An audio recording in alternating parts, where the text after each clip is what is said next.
Hello, everyone. Mander is here with us, having come for a conference nearby, organized by Martin Chaudhary and other organizations, looking at the movements or protests that engulfed Bangladesh, Sri Lanka, and Nepal over the course of the last 3 years. First Sri Lanka, then Bangladesh, then Nepal. So we thought it was a great opportunity. It was good that Harsh found the time to come over because things are happening in India, as we know, and we've all been transfixed by the events in India. And what a great opportunity for us, particularly the activists in Nepal who've been through so much lately, and now we're in the middle of turmoil after the activism. Harsh Mander represents the activism and the kind of activism South Asia as a whole demands. Something that where you use your intellect as well as your courage to challenge not just the state, but even more importantly in the current times, challenge populist pressures. With that, I wanted Harsh to first address the issue, something that interests all of us as we speak. How did the events around Jantar Mantar evolve? And for now, ending with the resignation of the Education Minister, Dharmendra Pradhan. But what do we think might this all lead to? Thank you. Thank you, Kanna, and thank you all of you for gathering this morning. I'm happy actually to speak with you all. We can have some questions later. But just, there's some moments when a country changes in 1 week. And in some ways, India will not be the same after July 20th. And it's extraordinary, how it happened. All of you are familiar with the story. Chief Justice makes a hugely insensitive remark, calls unemployed young people cockroaches. Some student sitting in Boston makes a meme saying, let's all lazy cockroaches come together, and suddenly more people sign in than the support base of the BJP, which is supposed to have the largest support base on internet, and people begin to wonder what's happening. There's also, like all our protests, including in Nepal, Bangladesh, the issue that sparks it off is very specific. But what it gives an opportunity to for people to come out and speak about what is troubling them is much larger. But even the issue itself was that we're having what are called paper leaks, examination paper leaks for competitive exams, both for entry into medical college, engineering colleges, but also for government jobs. And on an average, in the last 10 years, every month there has been a paper leak. Now, what does that mean? It means that young people, for each of these jobs, you might have 50 positions and 1 lakh people apply, and they worked hard and struggled, and they paid the fees. Just the fees of these examinations are more than the education budget of the country. And if you put in all the effort and tuitions and all of which young people have put in, it's monumental. And then after all of that, you say the paper's leaked.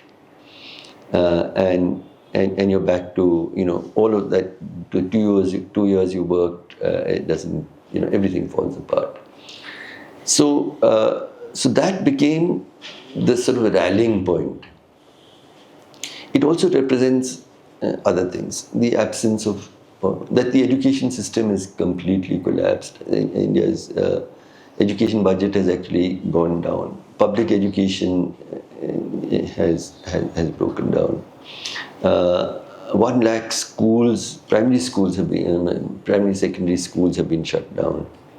Everything is towards, for the poor life. I mean, the poor are more and more and more and more dispensable. I think that's the big lesson of our times. Their lives don't matter. Their futures don't matter. And all of this is was symbolizing this. And the third big thing was that there are no jobs. You don't have neoliberalism. We were told, doesn't matter if a few people get super rich. It's fine. They'll invest and there'll be jobs for the millions, and all of you will do better. You don't need government schools. You don't need government hospitals. You can buy the best in the market. And now 30 years later, we're saying some people are having such huge amounts of wealth. But where are our jobs? Government hospitals, government schools have stopped working, government universities broken down, and I just don't have a future to look forward to. I think that's the larger context in which, with small variations, it's the story of why the Nepali young people came onto the streets, why the Bangladeshi young people came on the streets, why the Sri Lankan young people came on the streets, and why the Indian young people came on the streets. So that's briefly the background.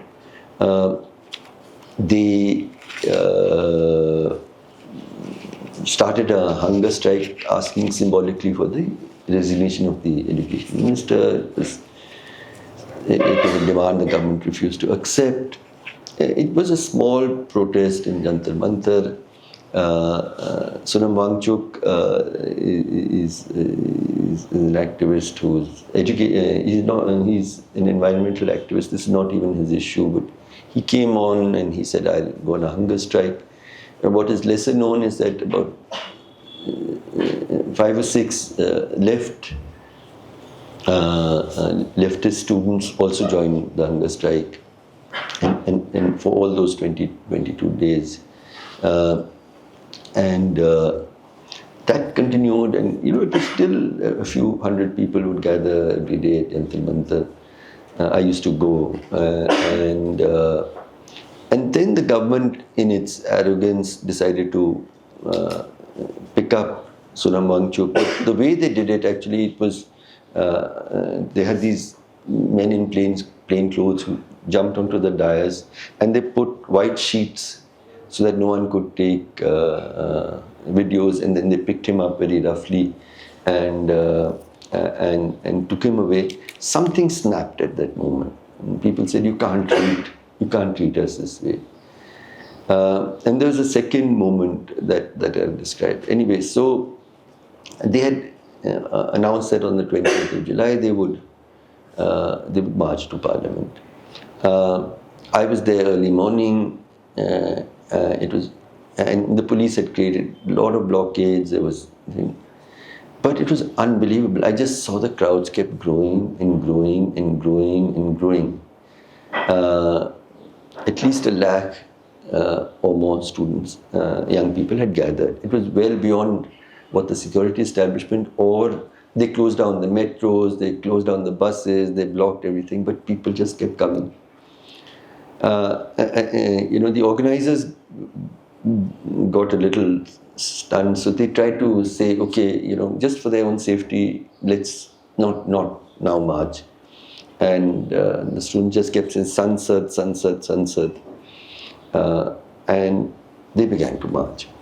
I felt that instead of being in the lead, because it was their protest, so I felt instead of being on the lead, I would be behind. I was walking with the students, and it was just like a huge sea of humanity going.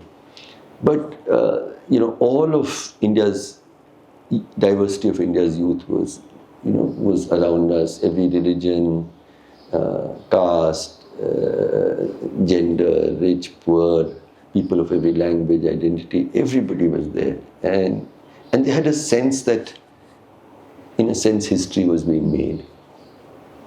It would still have been okay, but at some point the police came down with extreme brutality. And they started beating up. And this is really young people of 18, 19 years. And the way they were thrashed, the way women were handled by male policemen, pellet guns, batons with nails. So huge, and of course tear gas, etc. Huge brutality. Now, once that happened, in fact, as an older person, the next evening I told my wife that I think the young people will be really demoralized. I should go and try to. So I went down to Jantar Mantar, and what I encountered there stunned me. There was no demoralization at all. All the kids with their bandages and all had come back, and thousands mocking.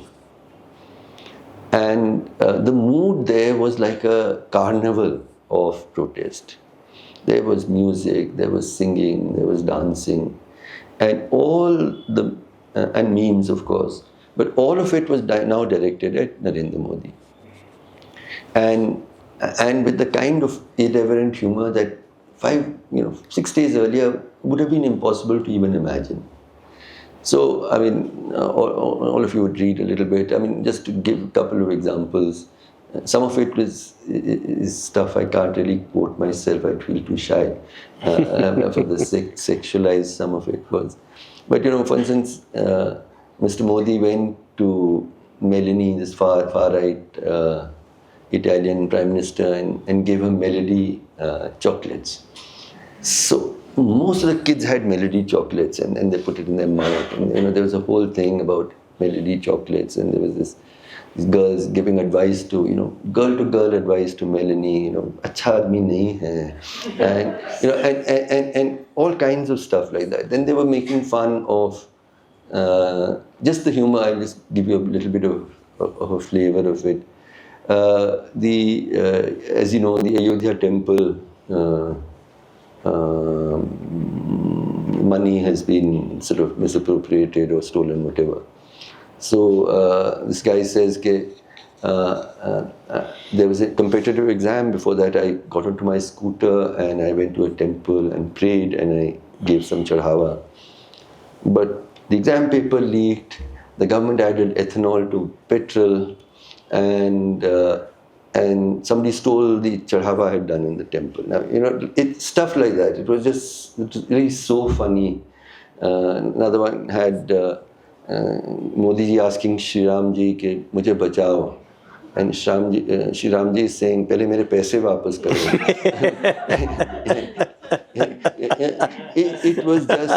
It was just so delightful, and why I said India changed. A week earlier, no one could have imagined that young people with their faces in the presence of the police would be able to talk about Modi, and that they did it, and the citadel of fear suddenly just broke, and this man who seemed to be this guy who was so powerful and couldn't be reached began to look comical and somewhat pathetic. Then there was this whole thing about this is all being funded by Pakistan and China, and all. So this guy comes onto a stage and says, actually, when I came here from the university, the bus fare Pakistan paid, and the metro fare actually China paid, but who's going to pay for my return fare? Should I ask Nepal? It's this kind of humor. One guy put up a poster saying, "I'm not being funded. I hate this corrupt government for free." So just to give you a flavor, and just looking at this, I was my spirits lifted, and I said, these kids they know what they're doing. And there was laughter. Then there was also, they were not getting cowed down. So you have these young women walking up to the cops around saying, "Uncle ji, कब हमें पीटने वाले हैं अगली बार? पहले बता दीजिए ना, पिछली बार मेरे चप्पल खो गए थे, तो इस बार मैं जूते पहन लूँगी, बता दीजिएगा." And the cop doesn't know what to do. He just looks in wonder at these guys. You have this guy, and all over the country, these protests go in the same spirit. So the guy tells me, "Uncle ji, tear gas क्यों नहीं आपने अभी इस्तेमाल किया? मैंने उसका अनुभव नहीं है, मैं भी वो भी देखना चाहता हूँ."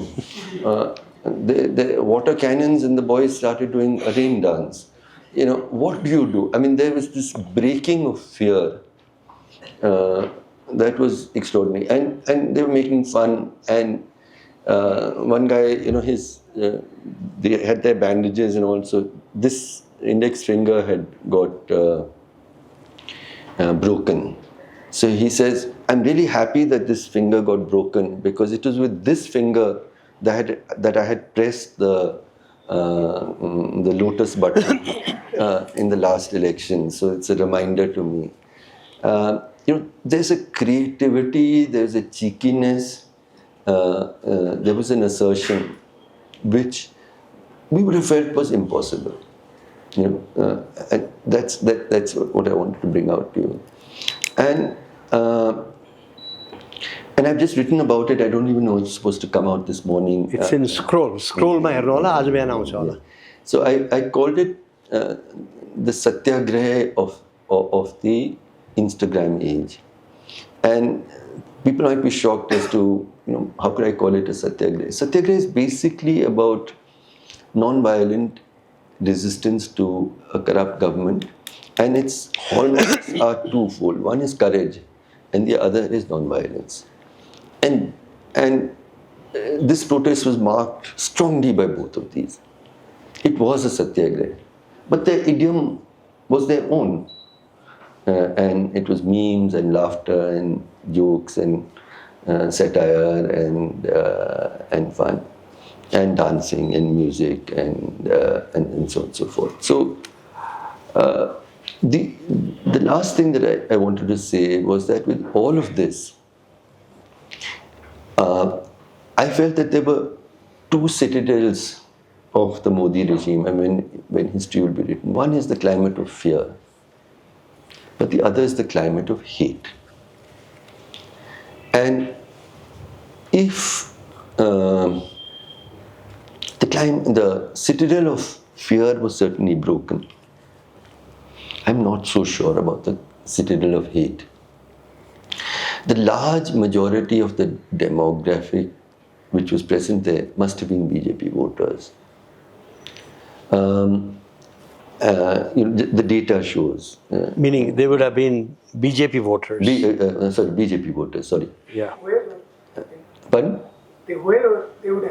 They must have been, because, the studies show that the largest age cohort supporting Mr. Modi is young people, more than 40%. And if you take out the minorities, then it means 50-60% of young Hindus voted BJP. So it was them, and their parents were definitely, overwhelmingly BJP supporters. And the project, and which we'll talk about later, the kind of suffering that Muslim people have undergone. It's important to remember that this isn't the first student uprising in the last 10 years. The first student uprising was in 2019 against the Citizenship Amendment Act, in which Muslim students were at the forefront. And the kind of brutality that they did in The Shaheen Bagh. It's called the Shaheen Bagh, but there was the kind of brutality that they did in Jamia. They went into the library and beat up the students to pulp. I went to Aligarh Muslim University. In fact, it was not talked about enough. It was even worse. They'd used stun grenades, which are used to get people out of terrorist hideouts. They threw that into the students' hostel rooms. It was like a war zone. And people were thrown into prison, and as we know, charged with terror charges, and some of them are still in prison. And where were the other students? You know, and they would have endorsed all of this so far. Have they changed? There were two messages on internet, Twitter and so on, which really broke my heart in the middle of all of this. One of them was actually because I wanted to keep highlighting the role of the young students, because they were not given any coverage. It was all about Sonam Wangchuk. So one of the boys who was fasting had a Muslim sounding name. And a person writes on Twitter, he says, his name was Amin. He said, "Baki sab to theek hai, Amin, छोटे भाई, मत कर, बाकी तो सब बच जाएंगे, तेरी जिंदगी बर्बाद हो जाएगी." It was a heartbreaking and very beautiful, caring remark, and so utterly true. Even in the last couple of days, who are the people being picked up? There was this boy who was serving water and so on, Junaid, from the first day. The same day that this guy resigned, they picked up his family, they detained him for the great crime of being there. I forgot to say one thing. The other lovely thing about the protest site was how much people were, everyone is giving you food. Please, ये burger ले लीजिए, ये खाना ले लीजिए, ये पानी, कुछ तो लेना पड़ेगा. उसमें भी humor. Somebody got after my wife कि केला तो आपको लेना ही पड़ेगा. नहीं बेटे बस ठीक है. नहीं ये तो लेना पड़ेगा. ये मोदी जी की 13वीं का जो प्रसाद है ना, ये तो आपको खाना ही पड़ेगा. And so she brought that kela home. So there was a lovely cartoon where you have this guy on the delivery guy. So he asks him, "Who are you delivering to?" No, where are you coming from? He said, "India." And who are you delivering to? He says, "Democracy." And who's paying for this? And he says, "Hope." Like that's what we saw. Anyway, so this Muslim boy, and it was absolutely true. The other meme, was, it said, "Remember this. Your parents hated Muslims more than they loved you." Think about it. Remember this. Because they knew this government was doing nothing for your future. But they still voted for it because they hate Muslims so much. Remember this. Can I follow? Yeah. Harsh, what I thought we would do going ahead, thank you for that presentation on your understanding of what has been going on in New Delhi and the rest of India. I thought what we could do now is, it's now quarter to 10. I'll ask him a couple of 2 or 3 more questions, and then we'll open up for queries and comments, because this audience in particular, Harsh, has been essentially individuals, young adults who were thrown to the forefront in the events since September. Not just September, but since September, because if anything, those who have questioned the evolving Nepali politics are not the millennials, but are the Gen Z generation. And I think that's why, and in the Gen Z generation, I find a lot of humanity, a lot of certainly sheer energy, but perhaps we need more perspective, both historical perspective in the case of Nepal, as well as regional perspective from elsewhere, which is why your being here is so important for us. So I will just ask you three questions which you could respond, and then we'll open up the floor. One is, I'll refer to the fast itself. Secondly, what has happened to the Modi momentum with the events of the last few weeks, last 2 weeks? And lastly, what about the marginalized of India in this vast landscape of North India in particular, and within that the Muslims and the Dalit, and what is going on there, and how might this whole event of the last couple of weeks impact their lives positively? That's my third question. So I'll go first into we know generally of Sonam Wangchuk because he's become an iconic challenger to Mr. Modi. There is Mr. Dipke of the Cockroach Party. But the three individuals that were less talked about and they were almost on the side, who you know well. In fact, you were there providing them with the water when they broke their fast, together with Shabana Azmi and perhaps others. One is Manish Kumar, one is Amitoj, and the other is Neha Bora. Tell us a little about these three individuals, because in my view, they come closest to both the age group as well as the mindset of this audience you have here. So these young, in fact, as soon as I'm going back, I'm organizing a felicitation of these young people. And they've agreed to be there. So I was touched by the fact that students, they're left students, in fact, more left than the CPIM, it's the ML. So ISA is their student formation, they belong to ISA. And they decided that they would also support this protest, because they somehow understood that there was something larger that was unfolding. See, the protest, I mean, it's gone much beyond Sonam and Abhijit and so on. I mean, they hadn't ever thought it would be. Sonam, of course, he actually withdrew. He didn't even want it. He's had a soft corner for Mr. Modi for quite long. He's praised him and so on. So there's a different history there. But even the others, now it's their own protest. But I think these three left students represent best the spirit of this.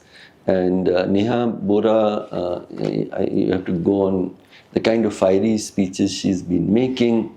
And she was sitting, and see, they never gave them the stage. So they were in this little tent on the side. So when I used to go and sit with them. In fact, even on July 20th, I just sat there with them because somehow they represented the core values that I thought this held. Yeah. All over South Asia, we've been transfixed, Harsh, on looking at the social media output from India, in Pakistan, in Sri Lanka, in Bangladesh, where I was just there, and in Nepal. What do you know about this young gentleman, very vivacious and loquacious, Muhammad Irfan? Okay. Yeah, I think it was a reminder of the diversity and who brought the cause. It was not an elite-led movement, and thank God. It was really ordinary working class young people who were there, whose futures were not there. But Muhammad Irfan transfixed everybody because completely never been to school. And he sits there and people asked him why, and he recited the entire preamble of the Constitution, all of it. And then he kept underlining, और उसमें व्यक्ति की गरिमा, the dignity of the individual, and he kept saying that is the core. और ये सरकार व्यक्ति की गरिमा को नहीं समझ पाए. और जब एक वक्त आया, फिर मैंने सोचा कि मुझे बस जाना ही है, Then he's talk, and he quotes poetry by Neeraj, and he does something explaining, and it's just, you can't believe this guy. And and then he said that my body said it's unsafe to go. My mind said I must be there, and they both fought with each other, and then my mind won out. And so I'm here, and I'm telling the police, beat me, and so on and so forth. And then he said, what future do I have? I don't have any. People then, I mean, he so captured the internet that people went to his house. I mean, it isn't even a house. He lives under a kind of canvas sheet in a slum. Yeah. And the wisdom and the eloquence and the passion that he displayed would have it's actually educated Indians. The more educated, the more privileged, the better, who have let down the country the most. Because they are the ones who are most attracted to the politics of hate. Yeah, I think that's what will certainly resonate with this audience, that one is the age group and the other is privilege. That doesn't really seem to gel, especially people who have grown during the democratic era, but also what I call the donor era. Mm-hmm. And I think we are now at the end of the donor era, and perhaps we'll all be more real for each of our countries and societies looking ahead. Nothing wrong with donor support. All of us, myself included, have worked with it. But it's a question of where is one's priority. Yeah. And in that, now let me come to challenging of the Modi momentum. You've been doing it for a while, and you've been very alone. This much I know from personal experience, having met Harsh over the last 15 years, and the Modi government has been around now for a dozen years. And I know from this one, not from Harsh, but another journalist, activist friend of mine who says, when I go to my housing colony and I go up the elevator, my co-residents don't even engage me eye to eye. That is the kinds of lonesomeness that I believe in Nepal we have not had to face. Because in India, the state is using religion and faith. It has not yet gone that bad in Nepal. And so I would ask you, Harsh, with that little bit of background from my side, showing where I come from, we've always felt, because Mr. Modi has used faith and religion with the RSS and the BJPs as their agenda as well, and leading that agenda, that it's very hard to tackle such an individual through standard day-to-day politics of parliamentary governance and competitive politics. Has something shifted in India? See, a little bit of background, and because the RSS is so active here, I think we need to understand its character. Akar Patel somewhere said the RSS doesn't have an ideology, and you say, and don't be, don't talk nonsense. Of course, it's an ideologically driven party. And he said, no, you can be a member of the RSS and believe in globalization, you can believe in Swadeshi, you can believe in, LGBT rights, you can oppose, you can be for environment, all of that can be accommodated. The only thing that you cannot be accommodated is hatred for Muslims. So it's a party centered around a single idea of hatred. And I think that's really true. Last year was the 100th anniversary of the RSS. And history sometimes plays tricks, because they celebrate and they observe their उनकी जो स्थापना दिवस है on Vijayadashmi.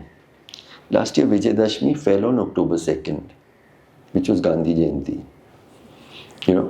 And in a sense, history was telling us we're back to 1947 as a country. We have to choose between these two paths, the path of the RSS or the path that Gandhi showed us. I did a series of conversations actually with Himal, Yes. with 12 conversations. That's Himal Salvation. Yeah, with 12 conversations with very interesting and very fascinating conversations. It's also coming out as a book about understanding the RSS.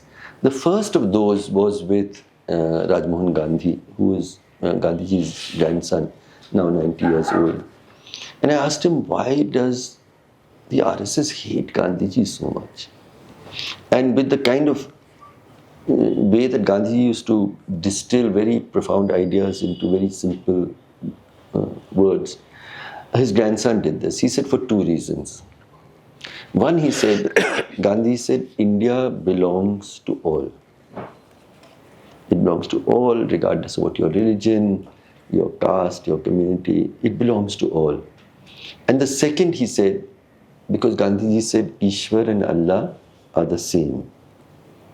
That all religions are the same. They have the same rights, the same value, the same worth. And, you know, if you think hard about it, you've not yet been pushed into having to make that choice. Indians have been made, are being forced to make that choice every day. Does India belong to all? And does it belong equally to all? Or does it belong to some and does not belong to others? And the other is if Ishwar and Allah are the same, are all religions worthy of the same. I mean, this book that I wrote, Partitions of the Heart, I said, one partition on the land of our country, and for generations we are living with its consequences. Today we're seeing 1 million partitions of the heart. The only other thing that I wanted to say was that this project of hate, that Muslims cannot be equal citizens of this country. I mean, they've played out over the last 12 years. I mean, in lynching, which is why I started Kavrane Mohabbat, to respond to the hate and the victims of hate. Lynching, bulldozers, breaking down of mosques, a lot of other things. But de facto second-class citizenship already happened. What they're doing now in the last year and a half is de jure second-class citizenship. They're using the SIR, the electoral revision, to actually push Muslims into a place where they can't prove they're citizens. Just to understand that briefly, suppose somebody says, I suspect everybody in Nepal. I think you're all aliens, you're all illegal immigrants. Now you prove. And how do you prove it? You prove it with documents that that go back 2 or 3 generations. Most of us don't have these documents. Even educated people don't have documents. I didn't go to school. My delivery was at home, so I didn't get a birth certificate. I didn't go to school, so I don't have a school certificate. My date of birth, my parents don't remember, so they say, so many people have 1st January, 15th August, and 26th January on some year, which randomly somebody says, अच्छा उस दिन वो बाढ़ आई थी और इंदिरा गांधी मारे गए थे तो उसके थोड़े दिन बाद या तो अच्छा. So that's how now they're using these to say there's logical discrepancies. 65 million people have been struck off the electoral rolls, and the large majority of them are Muslims. And the SIR is still in progress. So it's a very, very dangerous. It will destroy everything that we believe in, and there is so little resistance because of this hatred. That one phrase, I'll take it to my. You hated Muslims much more than you loved your own children, because now everything is acceptable. I mean, it's very exposed, very clear. The economy is falling apart. We don't know what to do with Trump. We're sort of confused here. Everything is messed up there. Corruption, no jobs. nothing is working, but he's taking on Muslims. But you said that the I'll just, climate of fear. Yeah, I'll just right? interrupt you Go for ahead. 1 second. Go ahead. Just a little conversation.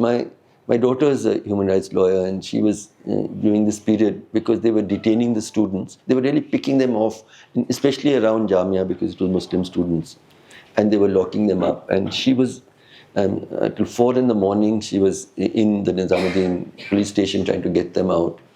And she said this really hostile, she was arguing with the cops, this short lawyer, this, and the cop was getting very angry. And at one point he said, आप क्या कह रहे हैं, असली आज़ादी तो हमें 2014 में मिली. We really became free only in 2014. And so Surur, my daughter, replied to her, he said, you're absolutely right. 2014 से पहले आप संविधान के गुलाम थे. You were servants of the Constitution till 2014. उस गुलामी से आप आज़ाद हैं, इसलिए आप ये कर रहे हैं. And I thought that was a profound remark. A quick response. You ended your first presentation before us by saying that the atmosphere of fear has been tackled by the demonstrations and the protests, but that the atmosphere of hate remains. So are you saying that while the RSS BJP government may have lost some momentum, but it's a much harder task to tackle this atmosphere and the regime of hate in India? It's something that will take a generation. Okay. If we get down to it. When that poison is so deep in our souls, and there are many curious things about this. In America, they say that if you're white, greater chances you'll be voting Trump. But if you're white with a university degree, the chances come down a lot. In India, it's the opposite. If you're upper caste Hindu, great chance that you'll be voting BJP. Upper caste Hindu with a university degree, even higher chance. In the most privileged institutions, even higher chance. Gone abroad and studied in Ivy League, highest chance.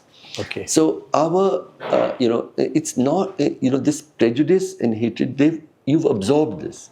You've absorbed it. And it's got nothing to do with rationality. I've had so many conversations.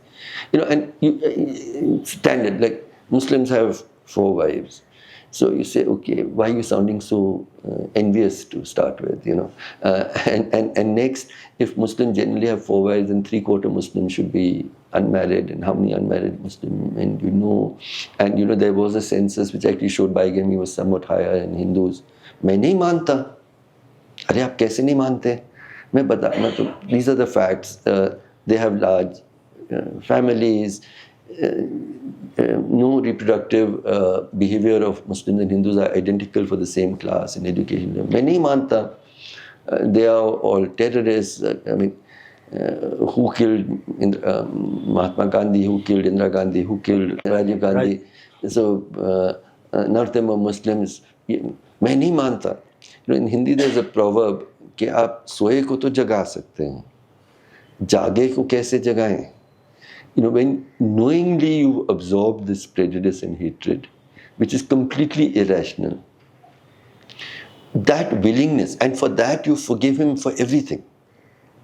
You forgive the fact that you don't have jobs, that there's corruption, that there's the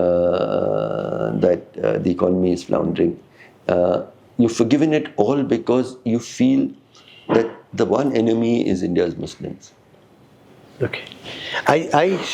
I sense that there is a great economic distress in India and also problems with social advancement because of this faith-based ideology that is ruling the government at the center. Right. And now we find that the RSS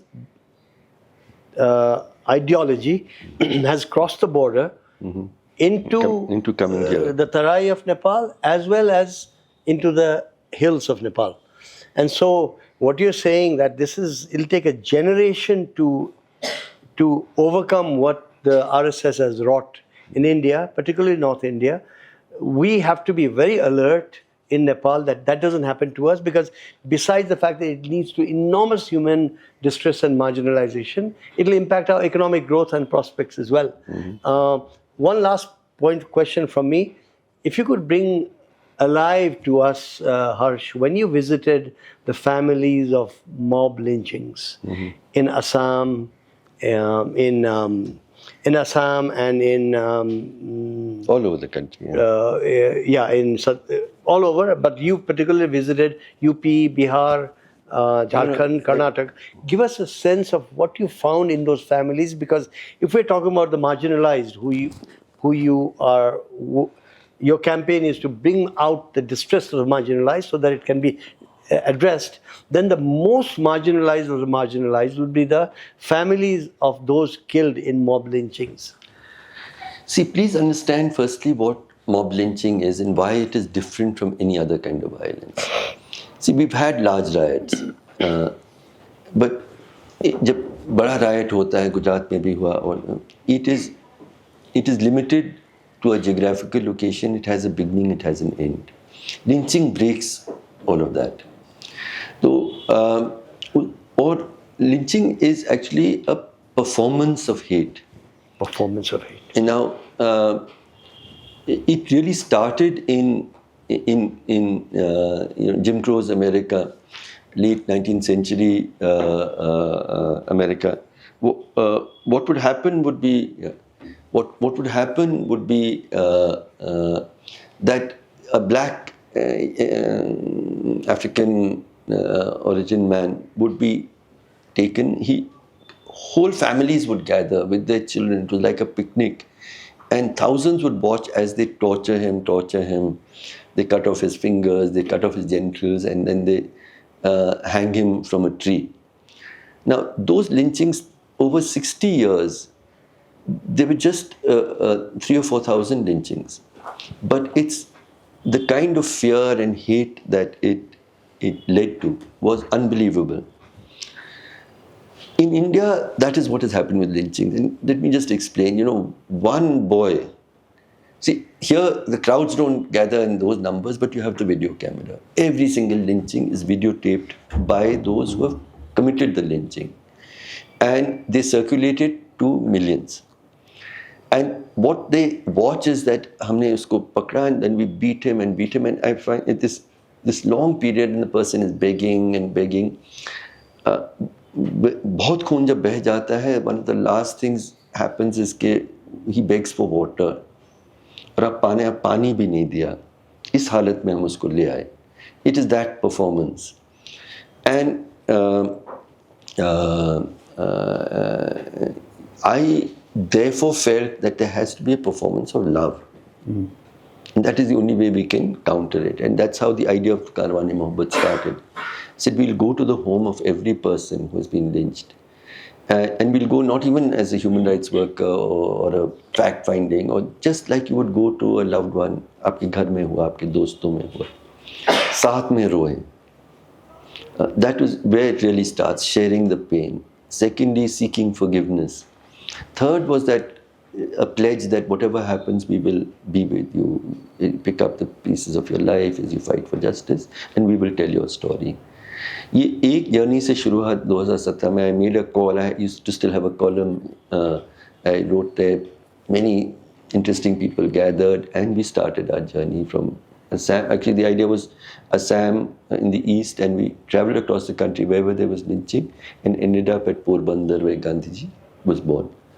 But it was one journey, and then I've done 100 journeys since then.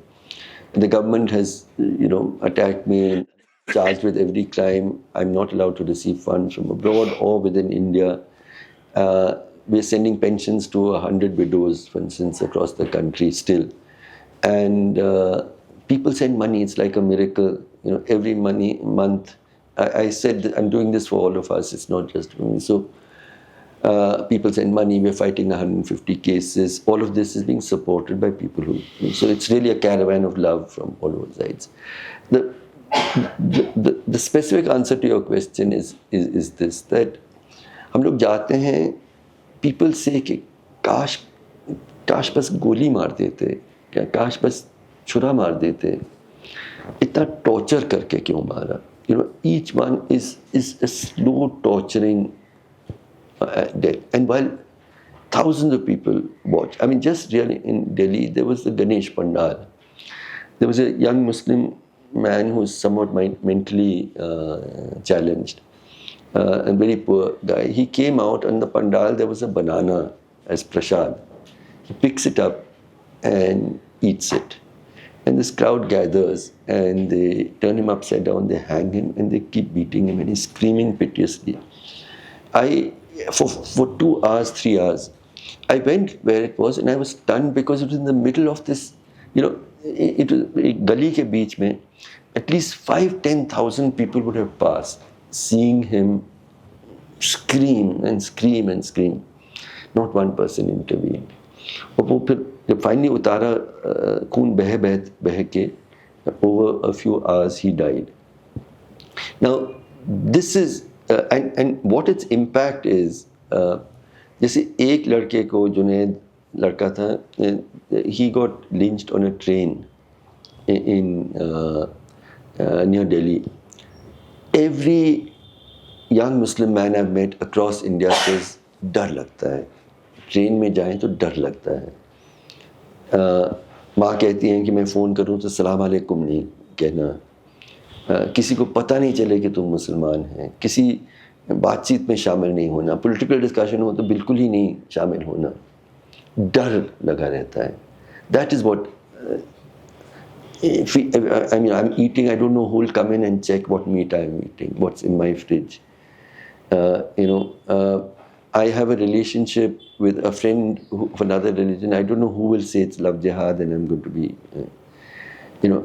it's this that has, India, Arundhati Roy, the writer, she's a friend, she'd written, and she's very good with words, of course, and she said, Harsh, the period for warnings is over, it is upon us, and we have to resist in the ways we can and bear witness. But the second line was very easy. She said, however, depoisoning a river is not easy. There goes the rest of your life and mine. It is about the rest of our lives. और आप लोग अभी वहाँ पहुँचे नहीं हैं, अब आप रोक सकते हैं, नहीं रोक रहे हैं, ऐसा मुझे दिख रहा है, इसलिए मैं यहाँ आता हूँ ये कहने के लिए, यार बचा लो अपने आप को. वो जहर इस तरह का है कि जितना वो आपके रूह के अंदर घुसता है ना, you hate Muslims more than you love your children. I mean, I cannot find a better summary of what has happened. Thank you. I think we are in the process of observing that our rivers, the poisoning has begun, and it's up to us to see whether we can stop it from spreading further in the river, as well as to reverse the process. I promised that we will end by 10:30, but let's take another 10 minutes. It's 10:15 plus. Questions and comments from the audience. So, how do you spread the poison from spreading in the river is the first question. The second question How do you is, stop it? how do you stop the poisoning at the state that we're in currently? The other question is, also hearing you speak yesterday, something that has been really in the back of my head has been, on the one hand, we are somehow celebrating the nature of non-violence of the Gen Z movement in Jantar Mantar. At the same time, the Chita Andolan has been going on for quite some time now, and that is really, I recall Arundhati Roy's words, a satyagraha is a satyagraha only when you have an audience, right? The hungry cannot go on a hunger strike, and that is not a protest. So how do we look at both of these, and how do we look at the politics of non-violence? And something that has been happening with the Chita Andolan, for example, is if you share it on your Facebook story, it will be blocked. And they will say this is against community policies of Facebook, and you can't spread things around malnourishment or whatever. So how do we look at the nuances of both of these and of many other andolans that are happening in India at this time? I'd like to quickly respond to this. Yeah. I mean, Arundhati is a We'll friend. take question and answer. We won't take collective questions. Because they'll be different. Please. Arundhati and I are friends, but and we share a lot of our politics. But her opposition to Gandhian resistance, I don't agree with strongly. See, firstly, we have to understand fasting. Gandhiji never fasted in opposition to the British. Never once. Gandhi used satyagraha against the British. Please hear me out. Fasting was a call to your own people. It was a call to conscience of your own people.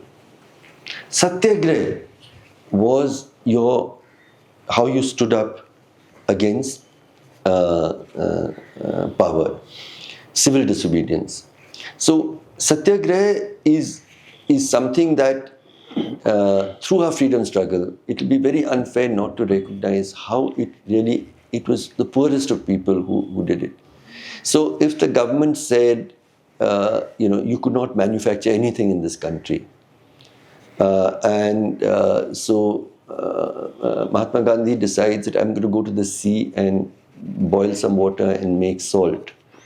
I mean, at one level, it looks like an absurd, you're challenging the mighty British Empire by making salt.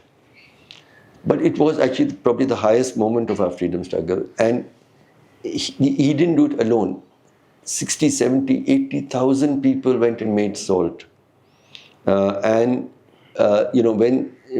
Satyagraha, what non-violence requires enormous courage. It isn't, and it is the courage, and it is what the most ordinary people. Our young people have called it Satyagraha because they went back. I mean, I saw this visual of a young man, this police guy is beating him.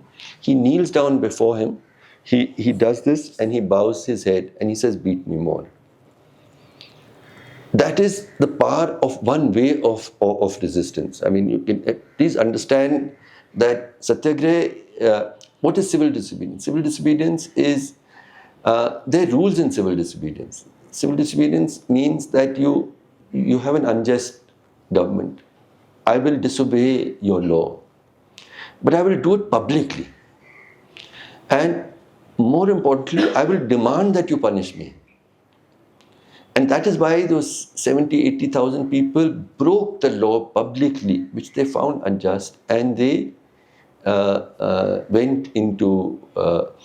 I don't think the fast that Sonam undertook was an appropriate means with this government, because a fast has a different kind of, if you want to appeal, what Gandhiji went on a fast, his probably, one of his greatest moments was when Calcutta, everybody was killing each other in a slaughter that couldn't be controlled, and he went there and he fasted. And he was able to make that moral appeal to your own people to stop. He wasn't fasting against the British government. So Satyagraha is to my mind, a very, very powerful way you use, and there's no space for hatred there. And I felt, with the carnival of protest that I described, I saw anger. I saw a deep sense of betrayal. I didn't see hatred. I disagree on many things with Gandhiji's, his ideas on caste, etc. But Gandhiji, I think he said you cannot fight hate with hate. मतलब आपकी नफरत है, मैं भी नफरत लाऊंगा, और आपका नफरत ही गहरा होगा. Let's go to the next one. Aish. Thank you so much for the opportunity. And being a student of public administration, I see that you have had a very long history of working as an administrator as well.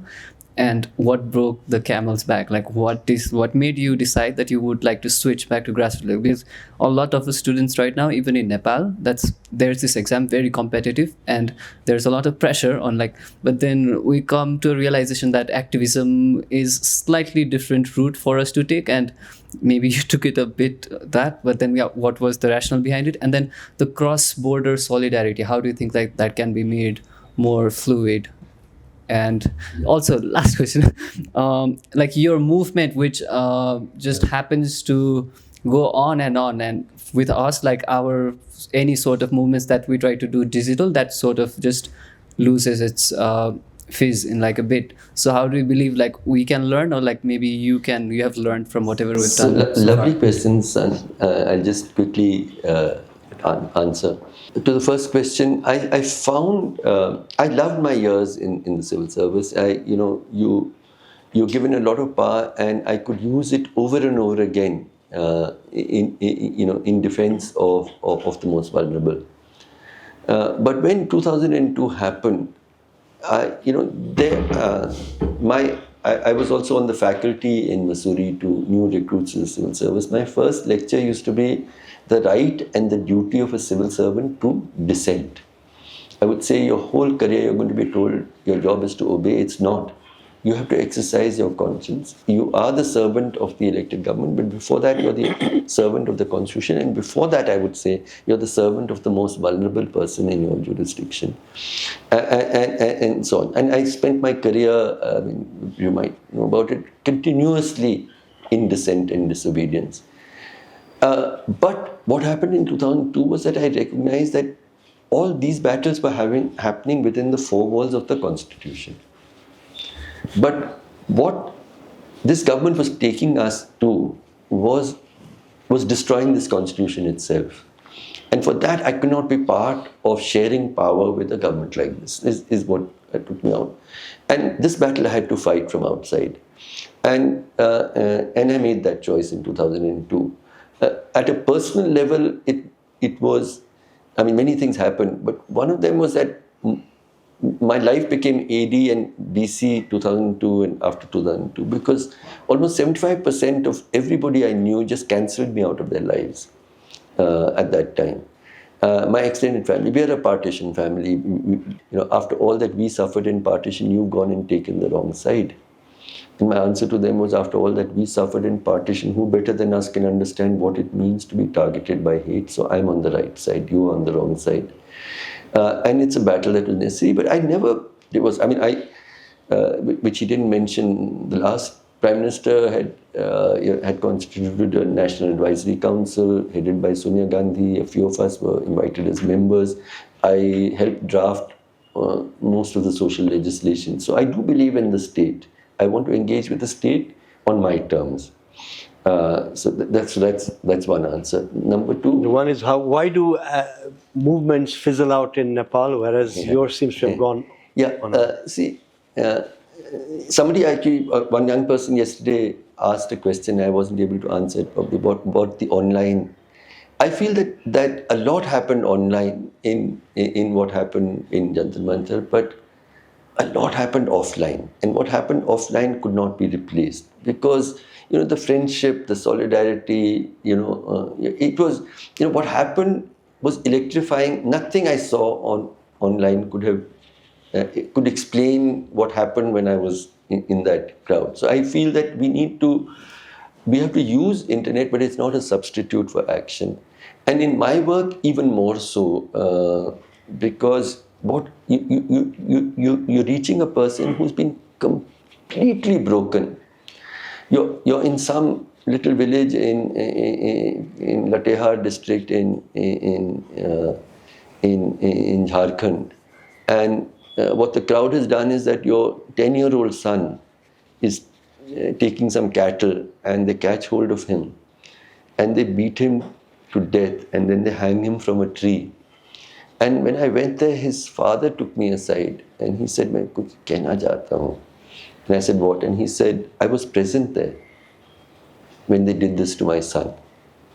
And if I had intervened, they would have hung me also. Then what would have happened to my family?" That grief that I shared with him, and so on. And now the government, of course, is charging me with every time this life and the next life I can spend fully in prison. It's now like a miracle that I can still continue, because people send me money, every month. there was a retired ambassador. She rang me up and said, Harsh, I'm 82, I'm writing my will. I just want to tell you I'm writing you into my will. I said, why? She said, I don't want your work to stop. I think that, which is this larger question I think you were asking, how do we respond to hate? To my mind, I'm convinced that more hate is not going to, how do we fight oppression, injustice without ever hating? How do you keep and the importance of solidarity? And I'll tell you something. I mean, if you go online, you'll see a lot about me in one way, but the RSS sort of has a huge other thing. So one of the things they love to hate me for example, when the CAA law was passed, I never dreamt, nobody dreamt that there would be that national uprising at that time as well. So what was going to happen was that they'll ask you for documents. And if I'm not Muslim, they'll say, it's okay, you're a persecuted refugee. If I am Muslim, then and I can't produce documents, I will be treated as a foreigner and put into a detention center. Now, learning from Gandhiji's civil disobedience, I thought, what is my moral duty? Now I realized that if I say I'm not going to produce documents,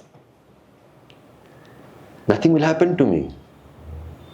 Because I'm a Sikh, I'm not Muslim. So how can I demand punishment? So then I declared, I made a public declaration, I stand by it, that if there is an NRC and they're going to implement it with the CA, with this different clause for Muslims, I will first register as Muslim. Then I will say, I'm not going to give you documents.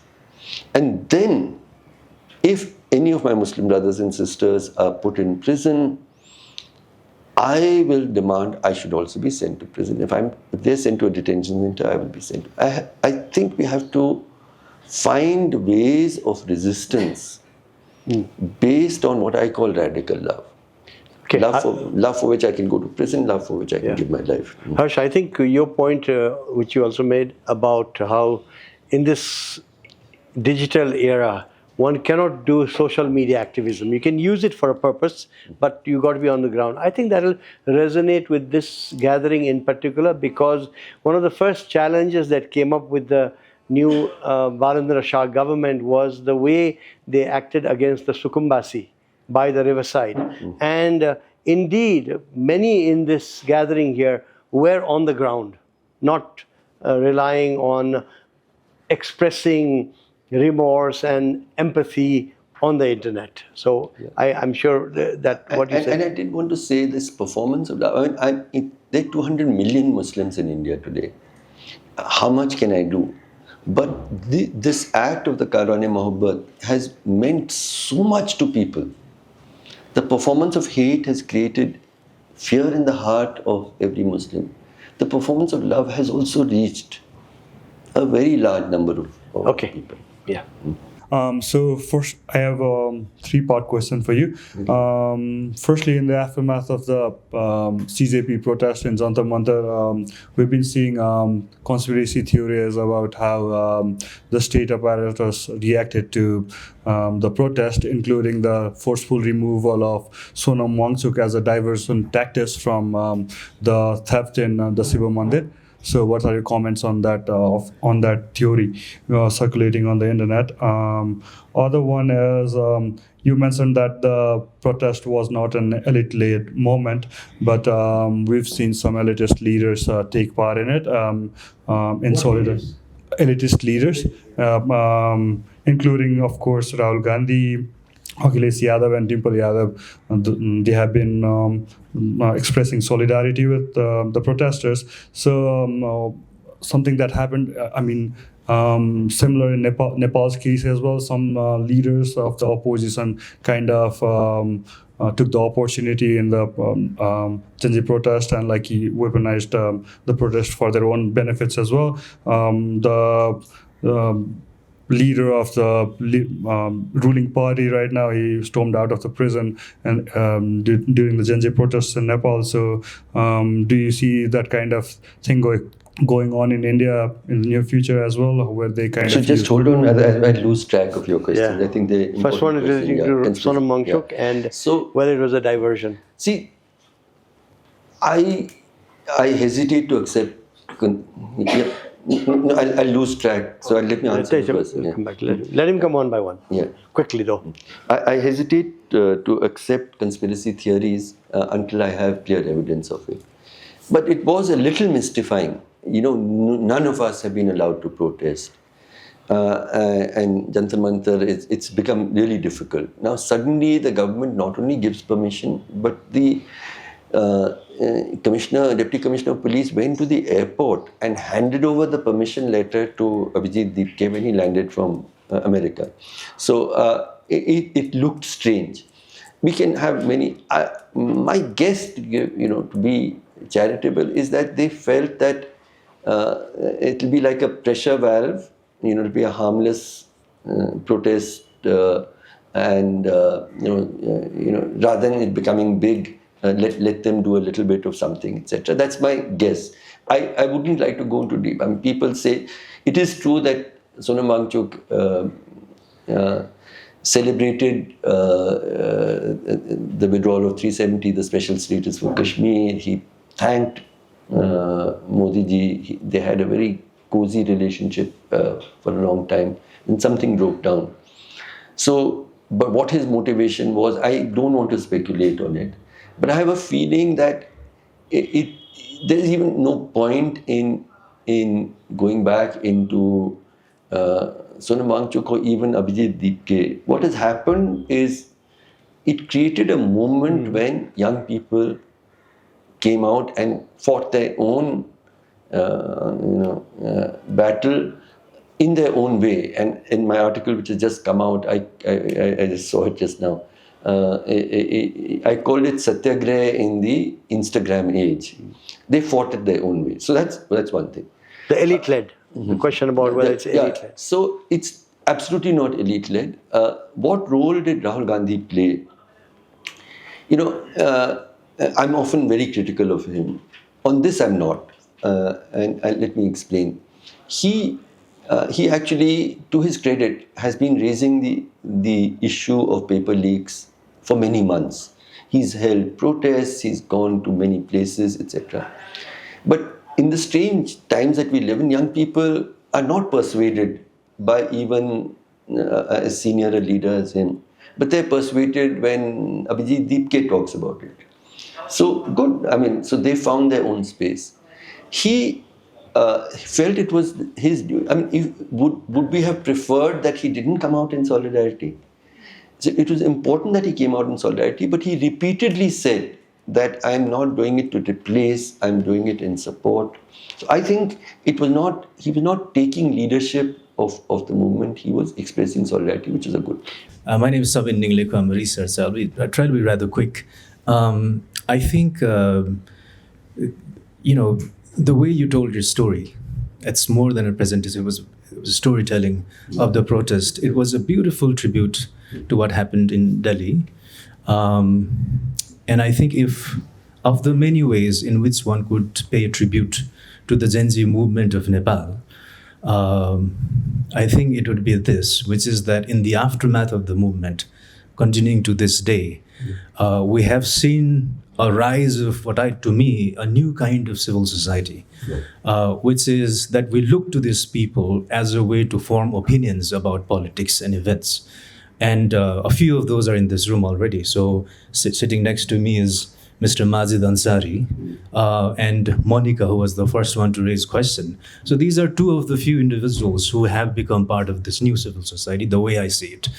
My question is, located in this very poignant opening that you made. What you said was, sometimes in the life of a nation, there are moments that last for a week and that changes the course of the nation, right? So that is where I am asking you, that is from where I'm asking you, and my question is this. So in the wake of what has happened, how do you think that certain things will begin to change in the days and years to come in India, particularly as it relates to three or four things? One is, how do we see parliamentary politics being done differently or not? Starting with the parliamentary session yesterday. B, how do you see the politics of opposition politics begin to change? Because now they see that once the parliamentary sessions are done, the streets can also be a site where you continue to stage politics, right? Starting with what Rahul Gandhi did. And third is, how do you see a very powerful foundation of the cockroach movement? Even their politics begin to change, and I'm talking about not just the Student Association of India, but also AISF, SFI, and KYS, right? How is the politics of these collectives going to change? And lastly, the civil disobedience led by people like Mr. Sonam Wangchuk from time to time, how is that going to change? Particularly, if some of my colleagues observing the movement in Delhi are to be believed, what they said to me was that Mr. Wangchuk initially wanted his space where he was fasting to be sanitized from politics as represented by the student collectives, right? So it speaks of, larger trend that we see in Nepal too, that some politics where politics happen are sanitized. How are these four arenas in which opposition politics play out differently begin to change or not in India over the course of years and decades? So my friend, it was such a thoughtful question, and I would take another hour to reply, because I think that there's so much that you've said. But I reached again for my phone. I want to read out a little bit of what I said at the end about what I feel has changed. But the questions of electoral politics and student protests, etc., I'll come to very briefly. But I said, I just was reading, this is the last part. I said at the start of the essay that India has changed since July 20. In what ways? Has India turned away from being a republic of fear and hate into which it had been transformed? One change is undeniable and I hope enduring, and that is the breaching of fear. And I spoke about it. Young people hectoring, challenging, even abusing Narendra Modi, displaying their faces, etc. Suddenly, Mr. Modi's citadel does not seem so impregnable. Suddenly, they see Modi as the fountainhead of an authority that has so profoundly failed them. Suddenly, they see him as vulnerable and worthy of lampooning. But have India's young left behind the politics of hate? How has India thrust behind the project of hate targeting Muslims and Christians with persecution, etc.? I speak about the two messages that I spoke to you about. And this business about your parents hating Muslims more than they love you. When the young people, so justly triumphant after their historic victory against the state, return to their homes, to their parents, to their everyday lives, to their older social media feeds, will they continue to remember this? What he says, remember this. Will they stand now against hate and prejudice in the next time this is thrown at Muslims, in their living rooms, in their classrooms, their workplaces, their Instagram feeds? We must be mindful that this is not the first protest, and I spoke about Shadir Imam. Some questions hang unanswered in the air. Why did the state not negotiate with the protesting students in 2019 as they did in 2010-6? Why did they not assure the young people that no student will be targeted then as they did now? These wounds run very deep, and so far the targeted students of Muslim identity feel profoundly alone. Will this change now? A young Muslim man stood with a poster challenging the trope thrown at Muslims routinely. It said, "Go to Pakistan." He asks, and he put up this poster, he said, "Why should I go to Pakistan? This is my home. I love my country. I love my country enough to admit that it is broken. I'm not going. I'm staying to fix it." I hope this time around, this young man is again not left alone. And when I wrote this, and I beg for a moment from, I had sent this article to one of my young Muslim colleagues, and this is what he wrote back to me. Already this morning. No, I sent him in the Okay. draft because I really wrote it for him, with him in mind. Okay. Read your piece, sir. The last bit brought tears to my eyes because it reminded me of all the details of all the hate crimes that I had to go through because we are producing a hate crime tracker. It reminded me of all the videos and images of Muslims being beaten up. It reminded me of the faces of all those families who we visited in our various journeys of the karma. It reminded me of the fear of my own family that it lives with.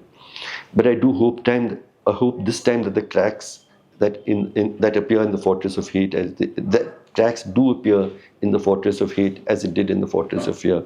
I hope this time the Muslims and all those who have suffered hate under this hateful regime are again not left alone. Harsh, if you could respond, then more we can talk later because But- he had 2 or 3 questions. Yeah. One question about the politics of the moment, such as the student associations and groups. How politicized are we going to be? See, the mainstream political parties, nobody is standing with them, even with Rahul Gandhi, because they haven't shown moral courage. It's not just these students and their parents who remain silent. The Congress has remained silent, and I have repeatedly said this to them, and they listen to me. I say that your silence on what is happening to Muslims reminds me of what would have happened. Suppose you were living in Nazi Germany and you said, I'll talk about everything else, but not about the Jews. How is history going to treat you? Let's go. We'll come back later. So there's an absence of moral courage in the mainstream politics. So therefore, they have no following. Thank you. My one question is the climate of fear that spread all over India. Is it because the opposition in India itself was under fear of some of the bodies, and recently are they gearing up after the protest and ever since Mr. Rahul Gandhi brought out how the elections were tampered? And are the common citizens in India losing the trust towards some of the constitutional bodies like election commissions and those things? Yes, absolutely. I mean, I think that the trust has declined, and it's really dangerous. Because among all the newly independent countries, India was really the example to the world of how we had peaceful transitions of government, how the elections were credible. All of that is being destroyed. It's great danger. And you have people now talking about, let's get the military in, let's have dictatorship. I wrote a piece actually after I went to Auschwitz. And I said, while I'm walking on the soil in which the bodies of 1 million people, innocent people were mixed, I want to take by hand those people who want India to go down this path and say, is this really what we want? The trouble, I don't think, as I was saying earlier also, our political opposition is not willing to speak out on this issue. And I feel that, I tell them about many things. One of them is that you're insulting all Hindus. Because what you're saying is that if I speak in defense of the persecuted Muslim, and I speak in defense of secularism, I will not get votes by Hindus. That means that you're saying all Hindus are radicalized. Aren't you insulting Hindus? It's not true. It's not true. And you're fighting the most important battle, I think, that we're facing since we got our freedom. And how you're fighting it? You're fighting it by pretending to be your adversary. आप उसी का चोला पहन के आप कह रहे हैं मैं लड़ रहा हूँ, क्या कर रहे हैं आप? तो Manoj Jha is this lovely MP and dear friend. So we were sitting in a panel like this, and he said ये सॉफ्ट हिंदुत्व क्या होता है मुझे समझ में नहीं आता. क्या एक सॉफ्ट शैतान होता है, फिर एक हार्ड शैतान होता है? शैतान तो शैतान ही है. They're not showing the moral courage and conviction, and that is how and that is why people are losing faith in them. First of all, namaste sir. My name is Jasmine Oza. We would like to welcome you, and thank you for your time. So I have 2 questions to you. First question: South Asia shares a history of constitutional aspiration, but also recording democratic setbacks. Looking at the India's recent experience, what institutional safeguard do you believe are must for countries like Nepal to protect judicial independence civil liberties, and the rule of law. And next question: if India's Gen Z uprise reflects a crisis of trust, is that primarily a failure of political leadership, democratic institution, or civil society itself? Which of these concerns you the most? Thank you. Lovely question. I'll answer the second first. I think we've all failed them. Political parties, I've already spoken about the democratic institutions. The judiciary has been incredible. Even during this. You mean incredibly bad? Incredibly bad. Yeah. Even when the Ram Mandir judgment and all, usko chhodiye. On all these questions, the SIR, the citizenship, our citizenship has been taken. The students were being beaten, and the Chief Justice says, "Don't waste my time." So the institutions and the media is also an institution. The civil service is also an institution. All of them have betrayed. But I feel a deep sense of anguish about civil society itself. In this time when I've been trying to fight this battle, I had expected that all my activist friends, from the Right to Food movement, the Right to Information movement, the movement against big dams, this movement, that movement, would all be standing with me and we would be marching ahead. They've all left me. They all say, we are being strategic. And I keep telling them, in moments like this, I don't want to be strategic. The NGO, funds or not fund. If you say that I have to protect my funding or my this space and that space, and so I will let India get transformed. You see, it's not just that one community is being attacked. That could have been, can be one issue or another. It is through the attack on India's Muslims, the idea of India itself, the constitutional morality itself is being broken. And you say, no, I don't have, it's not strategic for me to talk about this. I'll do my little space. So I think all of us have let them down, and very profoundly. Institutional safeguards, she asked. So institutional safeguards therefore have to come from we the people. I think that we need a different kind of civil society. We need, the Gen Z people, I think, sensed it. So they found their own space, they found their own idiom. But we, and the other is this partitions of the heart. I keep saying that, I have a little grandson, and now I see him growing up, and I say, I was so lucky when I was his age. I grew up, we are a partition family, but I never heard bigotry through my entire childhood. Never from my parents. I never heard it. I studied in this very elite boarding school called Mayo College. It had all other problems, but we never talked about hatred. I studied in St. Stephen's College. I never heard hatred. My films talked about Amar Akbar Anthony and Rahim Chacha being this kind man. I never, our leaders talk to us about. We are living in times where this young boy is growing up in a place where everybody is teaching him hate. His leaders are teaching him hate, his peers, his social media, his films. Everybody is teaching him hate. It's only,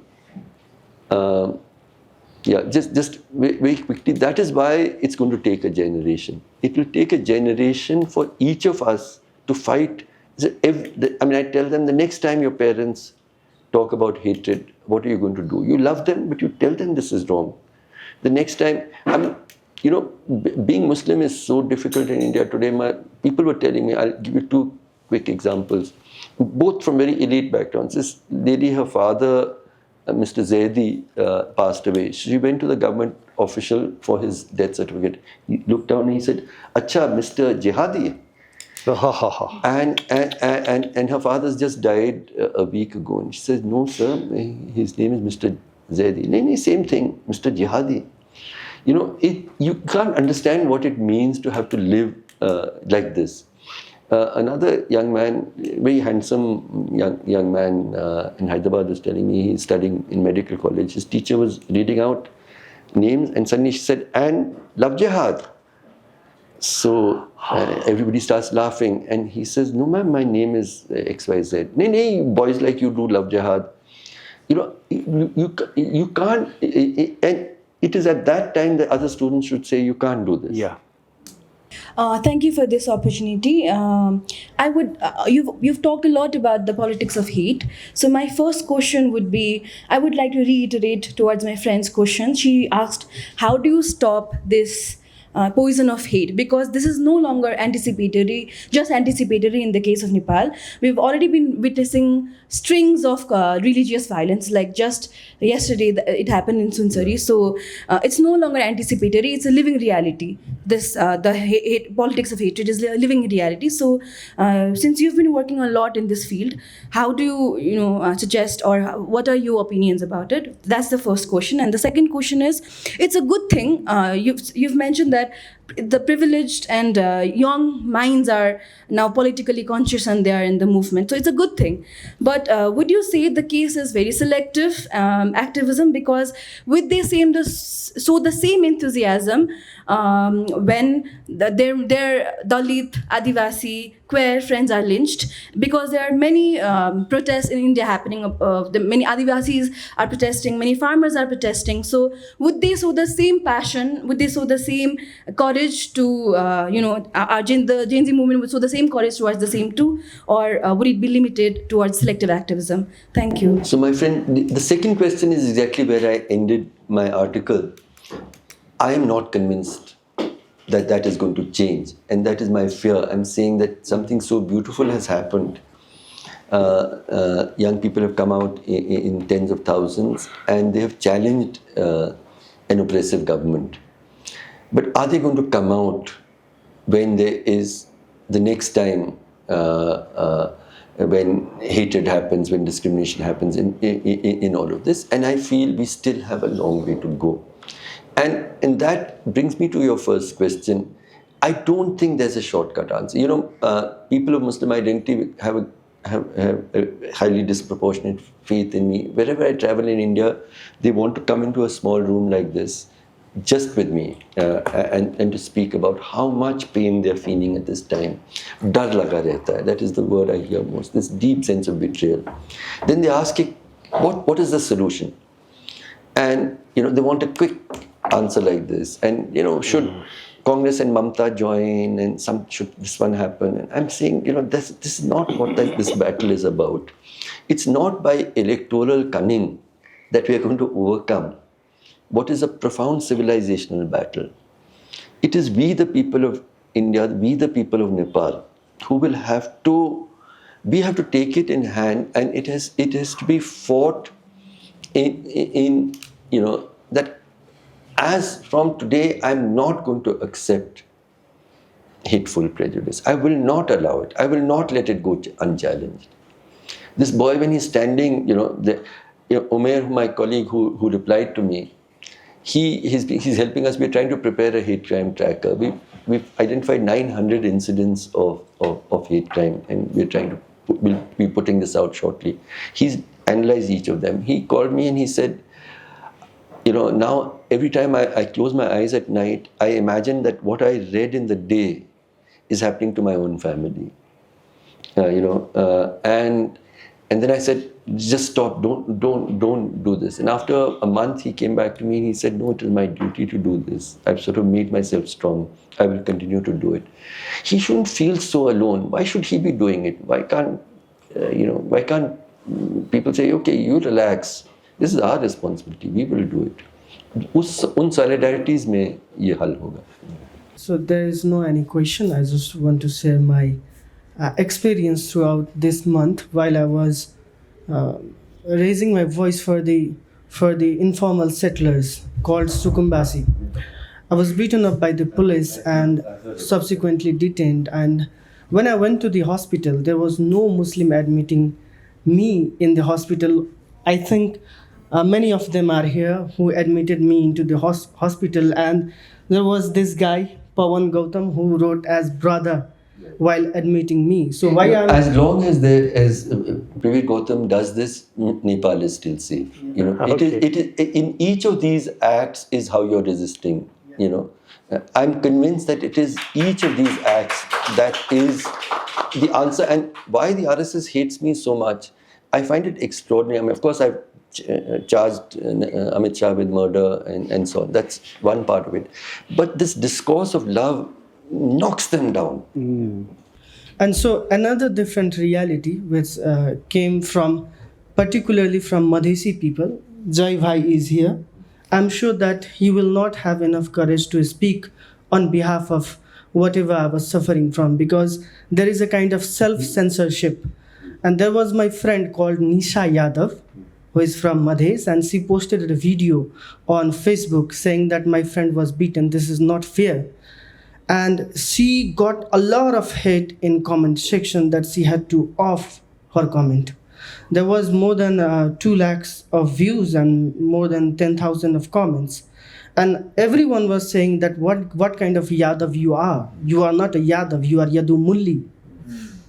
That is a kind of self-censorship I think Jai Bhai might have gone with. So all the people from Madhes, whenever talking about love, whenever talking about social cohesion, they would counter a kind of hate from their same community. So what I feel is, I have enough courage to fight my government. How do I fight my own people? Such a beautiful question. I think a very appropriate place to end this. I often answer with stories. So let me tell you a couple of stories. After Gujarat, I relocated to Gujarat after I quit the IAS. I fought for many years with the victims. It was a very, very difficult battle. One of the things that the victims, the Muslim victims, used to tell me was that बाकी सब तो समझ में आता. Why did Dalits and Adivasis participate in our slaughter? और मेरा उनको ये जवाब था कि आपके गांव में जब दलित के साथ इतना जुल्म हुआ है पीढ़ियों से, कभी आपने उनके लिए आवाज़ उठाई? जैसे गुजरात के हर गांव में they're not allowed to use the water. I actually made this, it's now become like a project. I said, why, when the upper caste guy says you can't drink water from our well, why don't the Muslims say, come, please drink water from our well? And I said, find me that village where Muslims have done this. We haven't found that village yet. Right? Likewise, जब CA protests हुए थे, I was called every day. I'm not one to address 1 lakh people, but they wanted me there, and so I was there day after day addressing 1 lakh people, and it was really heartening to see. It would start with the reading of the Constitution, and you'd see Muslims and Hindus together. The question I would ask at the end, and I would ask it again, I said my Muslim brothers, sisters who are standing here, we are delighted that Hindus are also standing with you. I have a question to you. If this law was not against Muslims, if it was against Dalits, would you have been here? You know the answer, and I also know the answer. That is why we cannot stand together. Thank you. Thank you, Harsh Mander. If there's one thing that we can know, and understanding India, which is what in the current moment is what you have helped us with today. And if we can understand the undercurrents in India, then we may be able to prevent the kind of direction, especially North India has taken. And we are adjacent to North India with an open border. And so this was a very important exposition that you have laid out before us. And the trigger, of course, was our wanting to understand what has happened in India with the protest of the last 2 weeks, and you having been in Kathmandu for us to take advantage. So thank you for being here and helping us understand the moment in India. But because in understanding India, we also try to understand ourselves and also the directions not to be taken we have, and direction, as the lady at the back said, we've already been on that track now. And so it's a question of putting on the brakes. And that's why your discourse here has, your pravachan has helped us. Nepal has always prided itself. People like me have gone around South Asia saying we are the most open society in South Asia.